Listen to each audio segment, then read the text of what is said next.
La barge louvoie du fort jusqu'à son chenal d'Ors.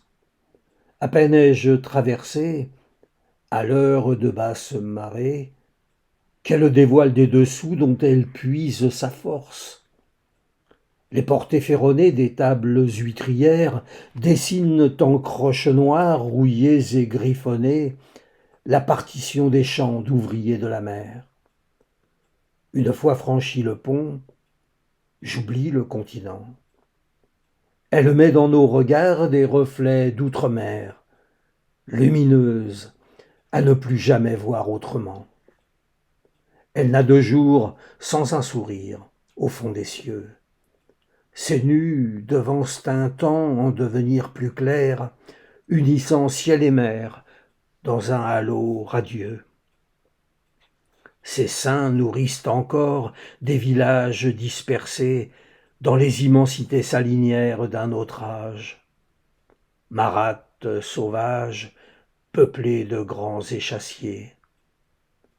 Un soleil d'or gourmand réchauffe ses mamelons, frémissant de caresses d'une risée volage. Dunes et grèves lascives s'étendent au sable blond. Et ces flots bleus, tantôt nourriciers ou rageurs, toujours d'une si farouche beauté, quand bien même, de nature estivante, ils conviennent aux baigneurs. Le long des chenaux, ces cabanes multicolores, en souvenir d'hier et du jour le poème, mêlent joies et labeurs à l'âpreté du décor.